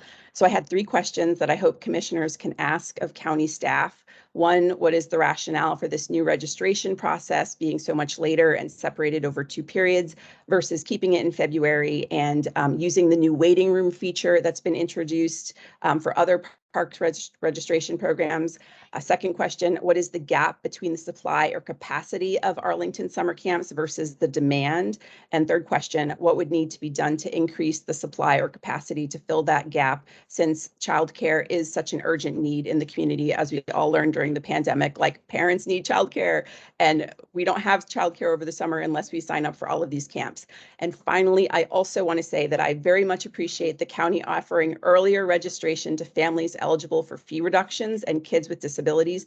I appreciate this new support of Arlington families who especially need these county services. Thank you very much. Thank you very much for your comments. And like, if you guys are open to taking the first item, I'm happy, Marco, I'd love to just take those questions and if we could get answers to those for discussion at a other business in a park meeting, I'd be happy to give the notes over to you guys so you can have that discussion publicly. But I think Henley's questions personally are very valid here. And again, I think I'd like to make it public that I think this is a clear item that could definitely have used commission oversight at some point. And I feel like we're missing out on some items like this that go into effect, and it'd just be great to understand the intent. I agree with Henley's comment also that I took a look at it afterwards, and I appreciate that the early bird is still available for the fee reduction and for folks who need that extra early access for getting their ducks in a row. But it should be a much more community-driven process because of the reliance we have on them. So yeah, Rachel, go ahead.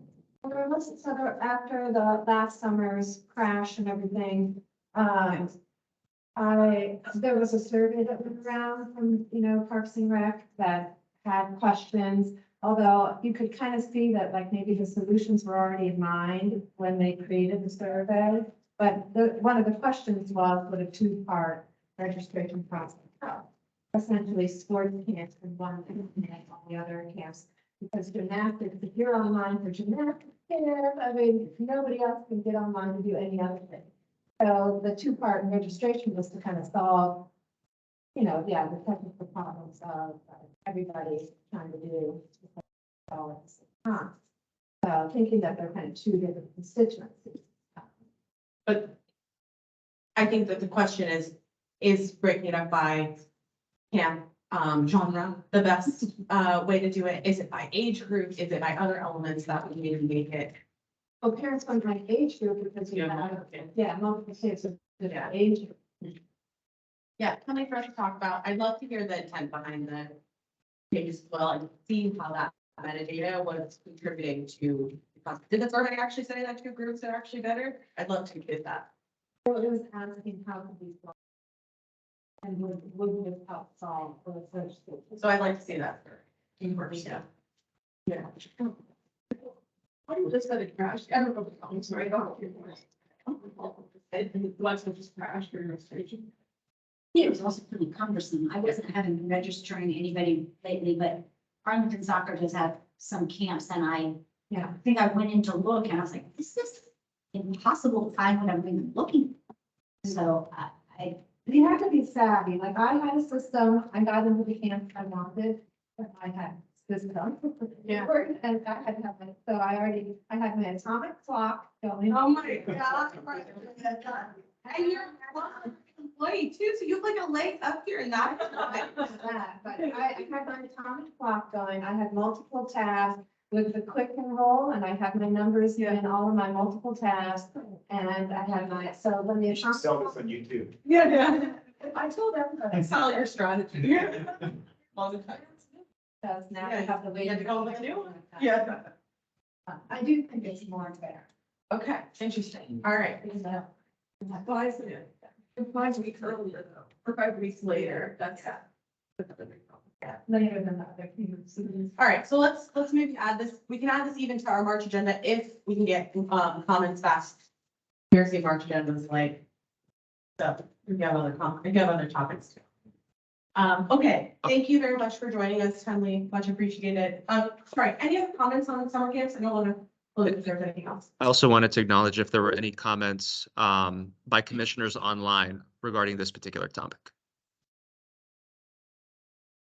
Hearing none. Yes. So do we have like a basic answer for why this switch was made? No, it alludes to the fact that it was something to do with technical issues, but is that the county's staff's or the county's position is that it was done? What was the reason why it was done? In my previous conversations with staff, that was the addressed concern, was that they recognize the need to make the change based on last year's process. And I frankly think that there was a push to get it done quickly. And that's where we get lost in translation about what drove the changes, how were they data driven and effective, could obviously care about that. And what's the impact, what's the evaluation process, which I think get to all of these questions as well. Yeah, but yeah, we can definitely say the cause was last year's fiasco needing to be addressed. The last year or the last 2 years? Yeah, I mean, I think the last year was the opposite of a straw that broke the camel's back, like the nails that. Was on the camel's back.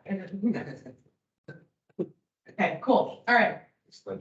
And our third topic, I really don't, I'm not, again, the sports gap. So and we've heard great public comments this morning, so I really want to open it up to folks on what we see as, and I think breaking it up into short term. I want to say short term conversation or points that we can say at future items, like when we sit on SPRCs that come up that indicate field usage should be towards pickleball. And then long-term also, meaning how can we better engage on planning for both of our commissions, because obviously we see two different sides of the coin of it, on advocating and using the community way better, I guess. So yeah, opening it up, anyone. So this is John, we just, so in the fall, the sports commission actually got two. And in September, we had the pickleball people come and present their side, their concerns, their perspective. And as noted, they're very organized and they're very persuasive. And then the next month, we actually had the tennis people come and present their issues, concerns, perspectives. It was very useful to see both sides. What we did not get, and I apologize, that we did not think about in all honesty, we actually, given that the reaction that was going, to say at that time of the North Fleet community, we didn't want to, we sort of made a choice to not sort of bring the community in. But hearing your stuff today, we were in the midst of writing a letter to County Board on pickleball. Public comment today, I think it's fair to say you're going to inform some of the language of that. In terms of taking community concern as one of the factors that needs to be. So that's where the sports commission is. But, Awesome. I think that's great. Thank you for taking that on and taking that to good thing. I know I'm not allowed to talk, but just whatever information I can provide, if anybody has questions, happy to provide it. a lot of what you said during your public comment, is, you know, we're both scribbling notes, so.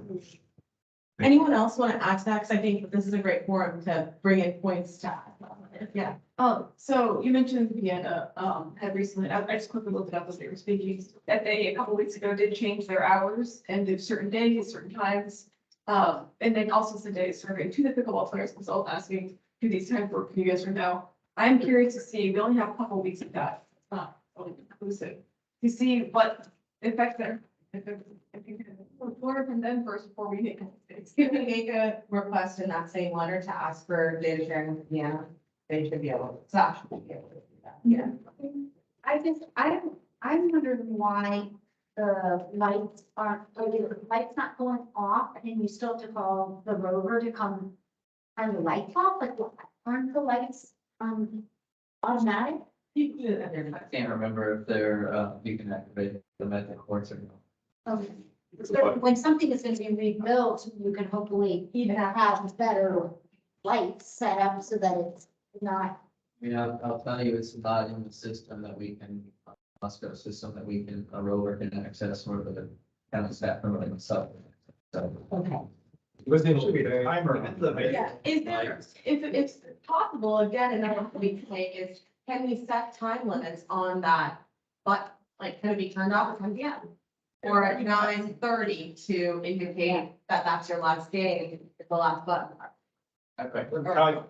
Parking meters, and after the time that you don't need them, they won't allow you to pay. Same thing with the light. Well, I thought most of the courts, I don't know, at TJ, most of the courts there, all the lights are on time. Right. So I wonder. You have to keep pushing the button to keep the lights on. You know. The question is, can you push the button and turn it off to keep the lights on? Well, I never tried it. Yeah. my They need to call the rover to get folks off the court. Yeah. Turn the lights off. Yeah. That'll get them off the court. Yeah, that's a good first step. Or schedule the rovers to stop by. Yeah, yeah. There's one row. That, we have. And they're not always in the. And they're not working at 7 at night. No, they're definitely. They're off at 5 o'clock. Well, So That's the Rangers. The Rovers are, Rangers are on during the day. Yeah. Rovers are, and there's more than, They're gonna go there every day at 10 p.m. because there's only one rover. yeah. Yeah. is there, so I don't play pickleball, but is there a swarm aspect to it that it's important that there be a large number of I people? think it's mostly they just start a lot of people who play. It's actually a small team game. So, well, okay, Yeah. so, I mean, so what would be the downside of making every tennis court in Arlington also available with pickleball lines on it? The tennis people would be unhappy. We also have to be on there. The tennis people are, and also, I'm not, let me be clear, I'm not a pickleball person either. What the pickleball answer would be is the social aspect of their game where they sort of play quick double, they play doubles, they play quickly, and so you sort of have the herd So there is a swarm aspect to it. a little bit. Okay, so this is something that should be managed. If that is an aspect of the sport where you have a lot of parking spots that are required and. The way you would a swim meet. Right, you know, you have to accommodate what it is, you know, and if that's an essential part of it, that needs to be in the One design. thing that I think is interesting is if you do redo a facility, whether it's Walter Reed or some other facility, I think that might have some control over like, you know, fencing and locks and like, you know, like at least it's that way. You know, sort of potentially control some of that, but I do think like 9 courts, a lot of digging, so that's kind of, you know, I mean, is there a way to, no, to Who is the pickleball community? Is there an association? Is there some kind of an organized group, a nonprofit, and like that, or is it just? It's like the friends. It's a Facebook group. Facebook, Friends of Arlington, Friends of Pickleball. Yeah. Right, so it's not an actual entity, it's not, it's just a. They say it's 1,660 members. There's a lot of people. Sure. 1,600? I mean, that's not, I mean, anyway. Well, it's a lot to show up in one day. Yeah. But, right, I mean, they're all one day, One night. Oh, yeah, we don't. The thing that concerned me was access to Walter Reed. When it's a senior center and you have programs there deliberately designed for a broad section of the community, and they no longer have access to that because of over-programming, for whatever reason, they had too much weightlifting or whatever it was. And It's too much. Around the block, because I can't find a spot, I was left to play before, and I don't have the pressures of all the things that programming would entice me to do, like, we should make the barriers much less. It's not the programming isn't replacing stuff in this community center, it's just that they can't park. Yeah. And seniors of all people are not gonna be walking to the community center. Exactly. I'm all for senior parking. Okay, so I think one big takeaway for me is that going into these SPRC meetings, when we get, oh, you know, in phase 7, and we're gonna like maybe think about a pickleball area because to meet the demand. We should really, as the park side, be very intent on bringing the community voice to that discussion. What's Yeah. SPRC? SPRC, sorry. So on the planning commission, they run a series of different planning outcroppings. Starts usually with a long-range planning commission joint group that is made up of select planning commissioners and adjuncts that they invite from the other commissions to join. You know, if there's an art element, they'll bring in art people, historical preservation, things like that. Often, Tenley's here too. Yeah, and SPRCs are the site plan review committee, right? And that is definitely an area where, you know, the site plan itself, and it has a park element. And lately, even when it doesn't have a park element, we're asking to be invited because we want to talk about public space. Yeah, public space. And as I would say, yeah, and I think planters. I hear even not now about planters. And then we saw even in 2020 the emergence of things like streeteries and eateries and the trade-offs there between trees and all of that kind of stuff. We want to be involved. And so that's really where we stand. Tenley, please feel free to unmute if you want to talk about. I would love to also say, Tenley, that we want to have more participation from the sports commission and many of these SPRCs, I think mostly where we're getting down to what is site plan or what does phase 7 look like may include a sports facility, yeah. Or not, and my husband, so. Right. Sure, I'm just happy to weigh in briefly. I'm Tenley Peterson, as you all know. I am also a planning commissioner, and I am the chair of the SPRCs, which are all of the building projects that are happening in Arlington. And so I work with my colleagues on the planning commission to kind of figure out who the chairs are. And so when we're looking at a building project, as Shruti mentioned, a lot of times they do involve some public space element. Marco, please feel free to weigh in. A lot of times we keep things when it's a specific park amenity, we'll keep that more general during the SPRC process. But we always like to have somebody from your commission or from the sports commission at the meetings, weighing in, giving big picture ideas. And then there is often usually a separate park process that Marco will lead that gets into the details of like what specific amenities are going to be part of that project. But we do talk about parks issues when we're at the SPRC level. We usually have an online comment period and then 2 meetings in person. I welcome all of you to participate as a representative at the table to let us know what you think about how the park space should be used, big picture, and then work with Marco to get into the details. Thank you, Tenley. So just to elaborate more on that. So within certain SPRC processes, there may be an element of public space or park spaces that may be part of the incorporation of that particular site plan that is discussed at that time, as Tenley mentioned. There may also be an opportunity at a later time if there is funding or if there is consideration for a park master planning process to occur after the site plan, for that conversation to occur as well. But a lot of that high level conversation, the ideas that come out of it, a lot of it's actually sparked during the SPRC discussion. And then we carry it on even further as part of a park master plan. If we're talking about a large park space that either developers contributing dollars to, or the county is providing through various contributions. So it depends on the process that we run, but it is a very elaborate, robust community process and conversation that we have at that time.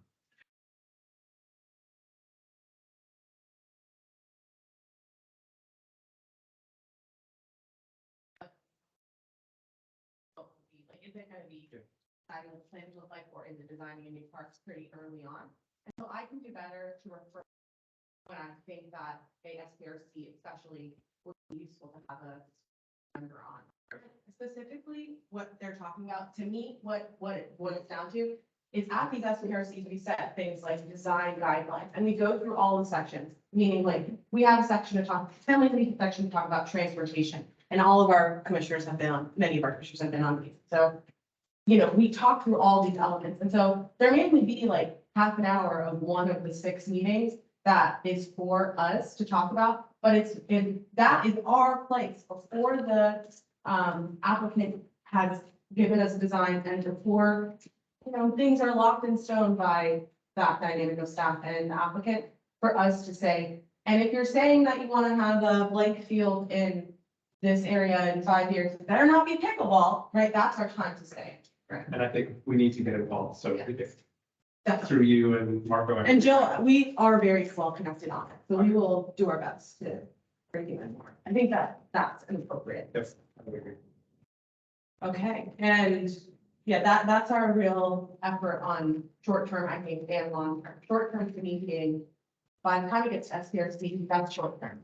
Long term being things like the park planning we're gonna be doing in a couple months, things like that. That's obviously. Anyone else want to talk at all about ongoing pickleball efforts, SPRC more generally, things like that? Well, I mean, it seems like we haven't really discussed what, you know, this is coming to a head. I mean, obviously that there are people who are really upset about this, and the people organizing on the other side, since our dog park issues where there's a very organized set of users. Yeah. Set of users. Versus parks, yeah. And so I'm just wondering if, you know, anybody has any thoughts or ideas on how we can play a role in helping to resolve this issue. I mean, obviously, you know, we can't make decisions about things, but perhaps we, especially since we are part of the community aspect of things, and it seems like the community, when I say community, I mean the physical resident community, not the user community, so to speak. That we can play maybe a greater role in making sure that that voice is heard. And is there anything short term we can do on that versus long term? Yeah, dog park analogy doesn't work so well here because our solution there is at SPRC to advocate for really what it is, these high residency buildings. I have a dog in a high residency building, okay? And so I use the resources of my high residency building. We ask, you're not gonna even give us planters that are sustainable and local. Have a dog run or have a dog peeing area on your site plan that is noticeably for that kind of purpose. And trying to be better about bringing that language in. That doesn't really work on the pickleball side. We can't ask the pickleball players to create their own field unless we can. Well, actually, I mean, there was an article in the paper a while ago from New York City where there was a pickleball field provided, and then the pickleball players expanded and added their own, I don't know how you do it with string, I don't know, grass. And then and the community got so upset that the park decided to take pickleball away But it does seem to me that we could do, like, there's a park, like, across from Boston that's mostly concrete anyway. You know, it seems to me we could maybe do a survey of, like, places Yeah, that probably don't. the biggest thing is not being near the, near houses. Single I mean, family you have other sports fields and stuff, but it's not quite as noisy.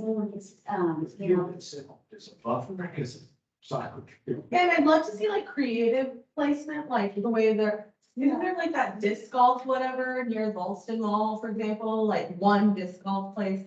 It's, I mean, Vermont Park has.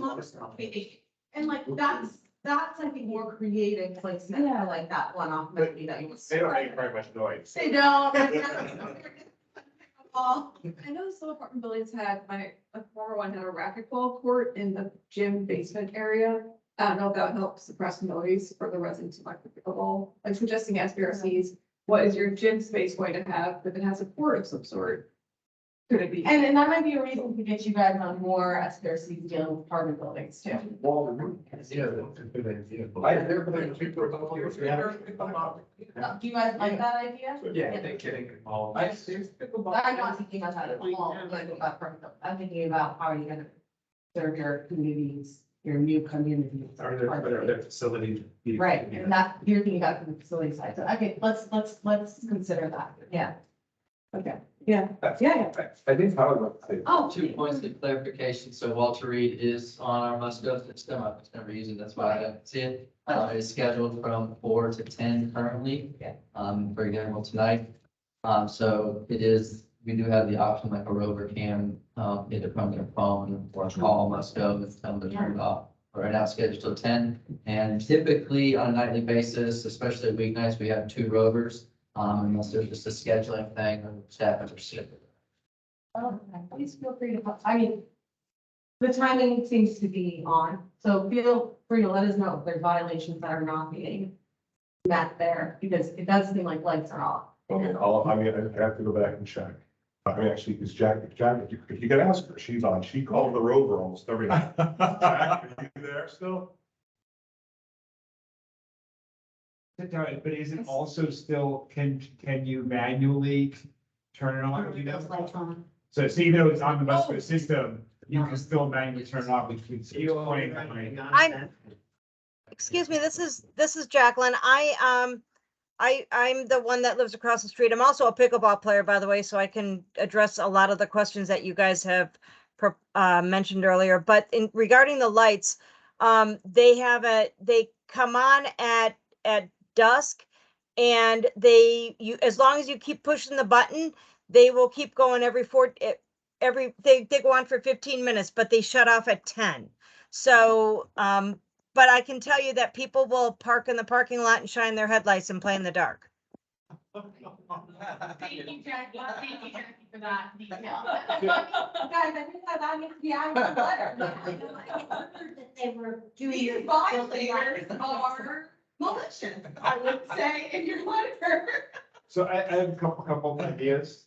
One is maybe we should ask the rovers to come by at 10 o'clock to make sure that people are dispersing, that they're not staying around. That might be one thing, because we know if it happens every night, it would make sense for the rovers to stop by there. Second, I think you mentioned before about like Vienna. Why don't we talk to other communities in the area and see what they're doing? Clearly, they're making some changes. Let's find out what they are doing, and maybe one of those ideas could come back. I mean, we did so much of that with the DSMP and other things. We're always like, we want to look at what other people are doing. Let's do that here too. Yes. No, I just wanted to acknowledge some of the comments that are on the chat, which actually addresses that. So other parts of the country, Deborah DeFranco said, other parts of the country are also challenged with this debate. Perhaps look at other cities and how they're dealing with it, with possible suggestions or solutions. Jacqueline just spoke, but she said here, short-term solutions include advocating for limited hours and days, striping courts across the county to diffuse play, and impact and sound studies that are critical for this particular study.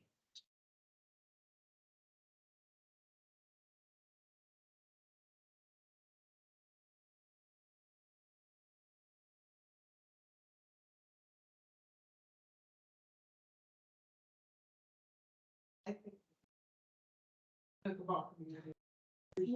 But it might increase the parking problem, like if But tennis courts are not required to sign up. It is, you can choose to reserve for a fee, right? But if you walk over to a park where there's a tennis court and nobody's playing on it, there's no sign up requirement. Right, you can walk on the facility for the county. Is there a way to, like designate the parking spots at Walter Reed, like have at least 50% of them only for seniors, or, you know, certain ones are only for pickleball, Or the ones adjacent, like the 10 adjacent to the building at least. yeah. I guess, well, and there is, I guess there's the question of, well, if something does get built there, you know. then this change, I mean, Yeah. That's a whole, and that's a whole other thing that you guys will definitely take on. That also gets into if you wish to increase parking, you're taking away what? No, you're gonna take away more green space. Oh, that's here. Yeah, and we're not gonna have kids for garages either. So we'll balance it out. Okay, guys, I think we should make this our last comment. If there's anything else someone wanted to add before we close the market. Just wanted to mention as well, just see here. There are not, okay, so Jacqueline says there are not enough spots to designate spots at Walter Reed. That would make the overflow onto the streets even worse. I also wanted to acknowledge if there's any other commissioners online that have any comment related to this topic. Hearing none. And Marco, I just put into a chat, and I don't know that you want to pull it up now because we are kind of running late. We had a gentleman reach out to us. He's local. I think he's in Warrenton, and he introduced a sport called forehand strike, which is very similar to pickleball, but it doesn't use a paddle, uses a kind of a Nerf softer ball. And we like it because you don't have to have any equipment and it's quieter. So it might solve some of the noise issues, but it's, you know, I think it's going to be an up and coming activity. They've got it in several of the big cities and campuses. They're trying to play it now, but very similar in the dimensions and the size of the court needed. So we're kind of looking at this as a possible. We don't like the idea that you have to have the gloves, and I talked to the gentleman who's the creator of this, just because we don't want to have to spread them around.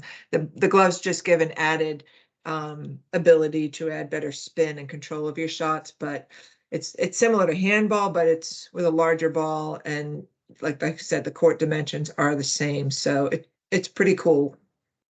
Something to consider. Yeah, and even talking about that in the letters. I also see a comment here from John. He says, I would like to say that pickleball courts must not take up trees or field space. A lot of people who play are not residents in this area, and pickleball players crowd out the use of the courts for basketball for kids.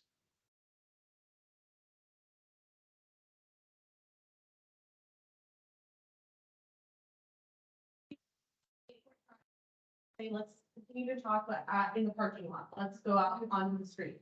And Sorry for our headlights. Yeah. Well, we got up with pickleball. And I really thank you all for your time. Sure. To do this game, it's getting a little bit like. But yeah, thank you guys. Have a good day.